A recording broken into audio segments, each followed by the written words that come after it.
All right, and welcome in everybody. Hope y'all are having a fantastic, fantabulous, awesome freaking day. My name is Garrett Shoemake, and this is the Shoemake Take coming at you with my Week 15 recap. And Week 15 absolutely met my expectations. It wasn't a phenomenal week of football, but it was very, very interesting. I mean, look at some of these storylines. Phillip Rivers almost came back against the Seahawks.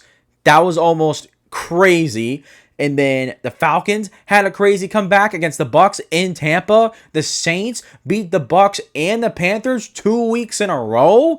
What is happening? There was a lot of really cool things that happened in this game, and some things that happened are going to this week leak into next week, where week 16 is very top heavy in terms of the games, but it's still going to be pretty exciting nonetheless. So stay tuned, coming here on Friday morning for the Week 16 predictions. But going back to the recap, the record of me picking games did not reflect as the week as I thought it would. I went 9-7 picking games. A lot of things shook up, and honestly, I'm not too upset about it. I mean, the games were still pretty close for the most part that I got wrong, and they were interesting in their own right. So it's one of those weeks where, yeah, sometimes you're gonna get some wrong and things will not tilt your way. I mean, it happens sometimes. So I'm here for it. The games are still interesting. So even though I went 9-7, I'm not complaining about it. I'm still really far ahead in my wins versus my losses picking games. So we're all good. We're all good here. And you know what? Let's have some chaos to end the year. Why not? Let's see some things get really shaken up. Let's see some feathers really get ruffled over here like a peacock when they're going out and doing like their dance and they're like, I don't know. I don't know. They're ruffling their feathers and they get like big and massive over their head. But we're not here to talk about peacocks. We're here to talk about football. And so with that being said, I think that's it. I think it's time for the recap. So as I always say, it is time to let it recap. Starting off with a bang, the Chargers defeat the Chiefs 16-13, and it was close, a little intense. And for LA, they get arguably their biggest win of the year, sweeping KC for the first time since 2013. Getting to their keys, number one was to rely on the ground game, and while there wasn't a bunch of success, they stuck with it, and it definitely helped them out. Key two, feasting on the Chiefs O-line, they ate. 5 sacks and a big-time red zone pick. Look at that grab, dude. The D-line stepped up big time and made Mahomes' life very difficult. And then key 3, winning time of possession. They held the ball 34 minutes to the Chiefs 25. LA did exactly what they needed to do to get this win, and they secured their second 10-win season in a row under Jim Harbaugh. Man, is it good to have him. All right, KC, gonna save the obvious news for last with this bunch. But the biggest reason they lost was because they lost the time of possession. And going into key 1, they were awful running the ball. See what happens when they run it with success. The offense opens up, things are fun, and when they can't, the same group becomes a bore to watch. This offense has mostly been boring this year because they cannot run the freaking football. Key 2, on the other hand, was right in the numbers, catching the ball. Much better performance here, and looking at some of these grabs, you can see the potential, the explosiveness. The problem has been doing it consistently week in and week out. Key 3, getting some Mahomes magic. Ooh, nothing. And then on the final drive, goes down with an ACL tear. What a genuinely horrible nail in the coffin to your season, and no fan should see their team's season end like that. But it did, and now KC is out of the playoffs, and all the problems that they've had the past couple of years have caught up to them, and they fall to 6-8 on the year. All right, flying into number 4, where the Pittsburgh Steelers soar over Miami 28-15, and once again, the Dolphins falter when it gets cold, and after winning so many games, I thought they'd put up a better fight. But moving to their keys, key 1, the A-Chan explosion. He was good, 18 touches, 127 yards, this is what I expected from him. He's got a very high ceiling, and games like these show that. And in key 2, they really did not do a good job challenging the Steelers' corners. They did not take shots downfield and mostly dinked and dunked, took some easy, quick game throws, and that played right into their hands. Key 3, the defense being the problem child. They were in the first half, and it was a stellar performance, and it gave this team a chance. But in the second half, they faded like Spider-Man in Infinity War. The offense, though, mostly Tua, has been the biggest letdown. Let's be honest, bro is 27, and he's out there playing like he's 37. He has been bad this year, and Miami's hot streak fizzles out in the Pittsburgh cold, falling to 6-8, and Tua has been benched. It is Quinn Ewers time in Miami. Steelers fans, this is what y'all thought this team could look like, and I mean, come on. Is DK Metcalf a beast or what? Jesus, what a touchdown. I gotta give credit to this defense, though. They have gotten better these past few weeks, which is a stark difference from how they normally play in December. And one of the things they did best against the Dolphins was limiting the run after catch going to key 1. They rallied to the ball and didn't let things get past them, and being able to come away with 3 sacks also helps big time. Jesus, Jalen Ramsey with the pop. Key 2, though, they distributed the ball again very well. 8 players caught a ball. 5 took a run carry, including my guy, Jonnu Smith, for the dagger touchdown. Great for him. Key 3, winning in the red zone. They went 3 for 3 against the top 5 defense in this spot. And looking at Miami's struggles, I'd say that's a winning formula in the Steelers' rise to 8-6, and they're starting to heat up. All right, number 3, the Rams beat the Lions 41-34, but I gotta be honest, the second half was nowhere near as good as the first half, especially for the Lions, as they really struggled. And when you can't accomplish key 1 playing balanced ball because you couldn't run the ball, you get the second half result. And I mean, it was literally Amon-Ra St. Brown and Jamo, and that was literally it. Key 2, getting Stafford on the ground and backed up. Another miss. This defense couldn't get pressure and throw the Rams off their rhythm, but check out this big shout out play to Aiden Hutchinson. That is the play of the year for this team. Wow. Finishing positive here with key 3, limiting 4th down. Only went for it twice and got it both times. And look, the Lions were still in this game despite their issues. They were not shooting themselves in the foot, missing 4th downs. And while the Lions' struggles continue and they fall to 8-6, their playoff hopes are slimming. But I still have confidence in this team to continue fighting to the very end, and they're still good. There is no downfall happening in Detroit, no matter what their record shows. I think the Rams, though, may have the most appearances in my top 5 games of the week, but it's for good reason, and they are awesome. But no one's more awesome than Puka freaking Nacua. 181 yards for him, and he played a big role in key 1, using the pass to set up the run. Because he was so dominant, it opened up many opportunities for Kyron Williams and Blake Corum to play very well. Key 2 was to stop Sonic and Knuckles, Gibbs and Montgomery, and they were phenomenal here, holding them to 70 yards on 20 carries. That is 3.5 yards per carry and a very stagnant Lions offense in the second half. Lastly, with key 3, winning on 4th down. They went for it 3 times and hit them all. If they would have held Detroit, it would have been absolutely perfect, but overall, I'd say they won it. And the Rams clinch yet another playoff berth. Congratulations. Back to the cold and raising elevation in number 2 as Denver takes down Green Bay 34-26 in the battle of number 1 seeds. And for Green Bay, this day was not a good one for many reasons. Key 1, though, was a successful failure. The quick game wasn't utilized as much as I thought it would be. The O-line was pretty darn good, and it allowed Jordan Love to make some very nice throws down the field, although there was a couple that he'd like to have back. Key 2 was to take away the Broncos' deep shot ability, and here is where they massively failed. Bo Nix consistently was able to hit downfield, and their O-line also deserves a lot of credit, and that extends into key 3 pressuring Bo Nix. He was good in the pocket, but out of structure playmaking was absolutely superb, and the Packers could not get him uncomfortable and force mistakes, and the couple Green Bay made the difference, and they lose a number 1 seed, fall to 9-4-1, and losing Micah Parsons, another big name ACL tear injury. This has to be addressed going into the offseason because it has become a massive issue. All right, Denver, you earned that win, and I am happy with that. But I am more happy with how they did it. Key 1 to start was a flop. They couldn't get consistent pressure on Jordan Love, and once again, credit to their O-line. Against the best pass rush in football, they held up nicely. But key 2 is where things swing right back in the Broncos' favor, capitalizing on takeaways. After this, phenomenal pick by PS2. Oh my goodness. The Broncos responded with a touchdown and made the Packers pay. And then key 3, this offense indeed showed out big time.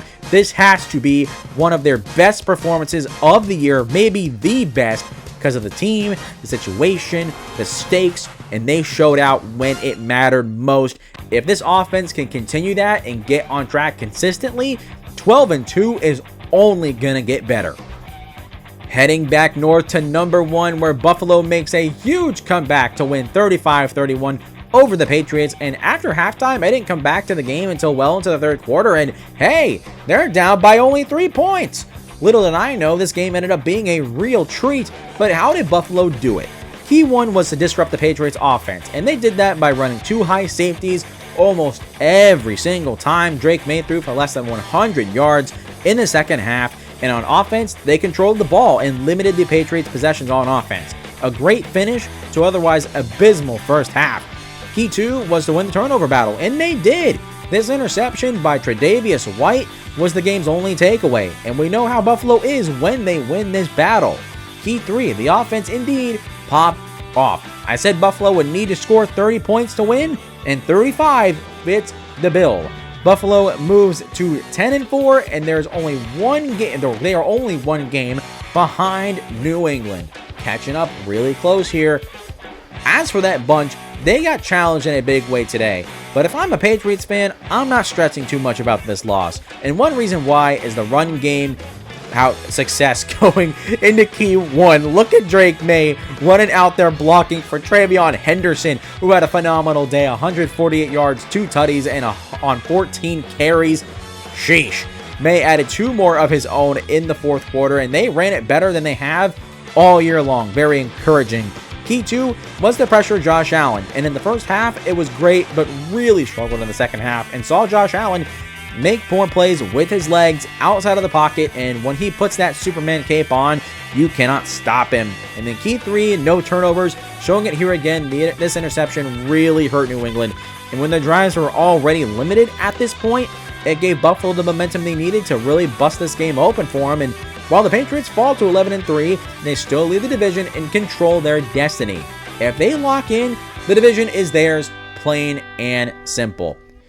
So that being said, that is my top 5 games of the week. A very, very good slate, if I do say so myself. Even though the Dolphins Steelers wasn't very good, seeing Pittsburgh do well in December has been a very nice change. I know I've dogged on Pittsburgh multiple times over, especially last year. I was all over them, right? But I mean, to be fair, I mean, they're doing good. They're playing good football. They've won 2 games in a row. I mean, what is there to complain about right now? The Steelers defense still isn't playing phenomenal, but they're doing great in the red zone. They haven't allowed very many points, and they've been scrappy. They've been getting at it. This is a defense that's making plays and helping out this offense for once. And now you see Pittsburgh moving the ball better as they distribute the ball in a defense that's limiting points.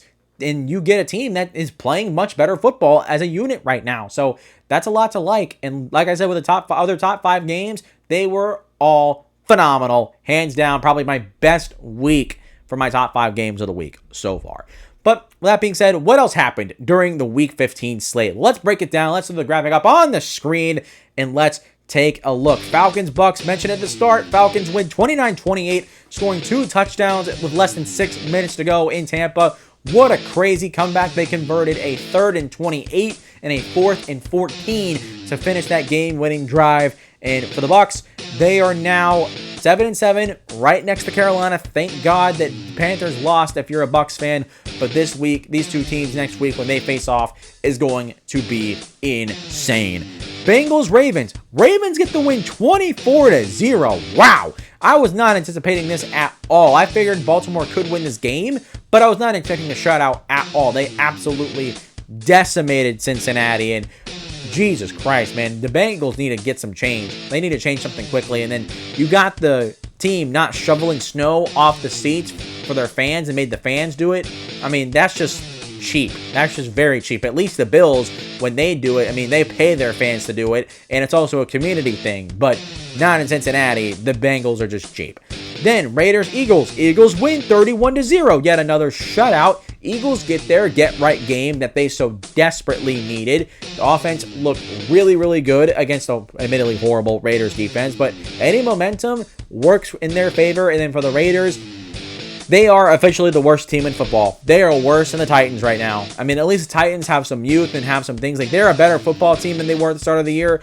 The Raiders have not gotten better at all. They are absolutely, unequivocally awful. And then Cardinals, Texans. Texans win 40-20 and extend their win streak, and they are right behind Jacksonville. These two teams got to face off one more time in Week 18 or Week 17. And oh boy, this is going to get really, really tight. And then Jets, Jaguars. Speaking of the Jaguars, they beat the Jets 48-20. So dropping 8 more points than Houston. But Jacksonville, Trevor Lawrence had an amazing day. He was phenomenal. That probably his best game of his career, straight up. I mean, I'll have to go back and look, but it probably is definitely top 3 at the very least. And Jaguars get their 11th win of the year, and they are absolutely cooking right now. And then Commanders, Giants. Commanders win 29-21 over the New York Giants. And I was not expecting this. They got their get back. I think the Commanders lost the first time around against the New York Giants. But I was surprised. I thought the Giants would win this game, get their 3rd win of the year. Part of me was hoping for that for the Titans' tank reasons. But that being said, the Commanders really needed to win, and so they got it, even without Jaden Daniels. Good for them.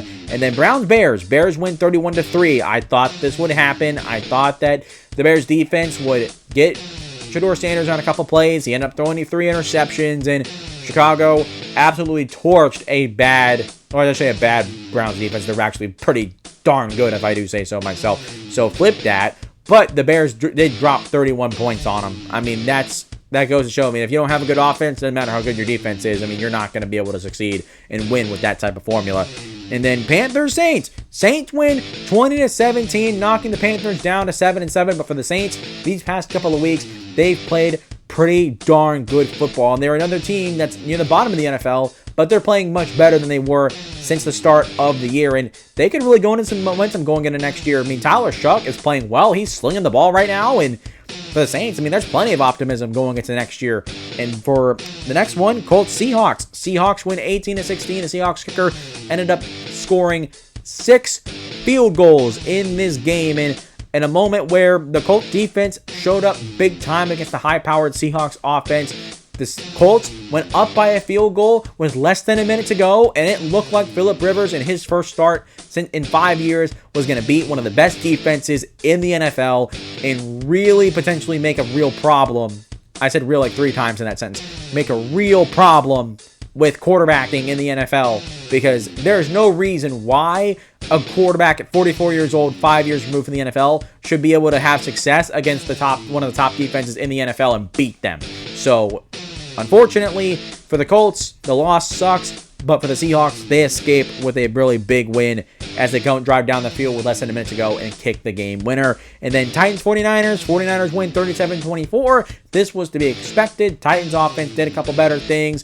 49ers absolutely were phenomenal in this game. I have a reaction video. I'm going to throw a card up so you can go check that out immediately after this game. It'll also be in the end screen. But Titans are playing better football these past few weeks. They look better, and Jeffrey Simmons caught a touchdown in this game, so as a Titans fan, that makes me pretty darn happy. And then lastly, Vikings, Cowboys on Sunday Night Football. Vikings win 34-26. J.J. McCarthy has another solid game under his belt. That's 2 games in a row for him where he's shown some growth, he's shown some improvement, and for the Cowboys defense, they really needed to step up big time, and they lose a game that, honestly, the Cowboys should have won. I thought the Cowboys were a better football team going into it, and the Vikings get another big win, and they show that they are still not done. While their playoff hopes are over, they are still fighting to end their season strong. And so, with that being said, that's going to do it for the Week 15 recap. How do you feel about your team? Are you happy, sad, disappointed, angry? Let me know your thoughts in the comments down below. Secondly, if you've made it this far, please consider hitting the like button and subscribe button as it helps the channel out tremendously. We're trying to grow the channel, trying to get it as big as we can possibly get it. So being able to hit those two buttons for free would help me out a lot. Then lastly, make sure you follow me on social media, whether it's Facebook, TikTok, Twitter, Instagram, all that good stuff. That is going to do it for me today, guys. I love you guys. I appreciate you guys very, very much. And I will see you all next time.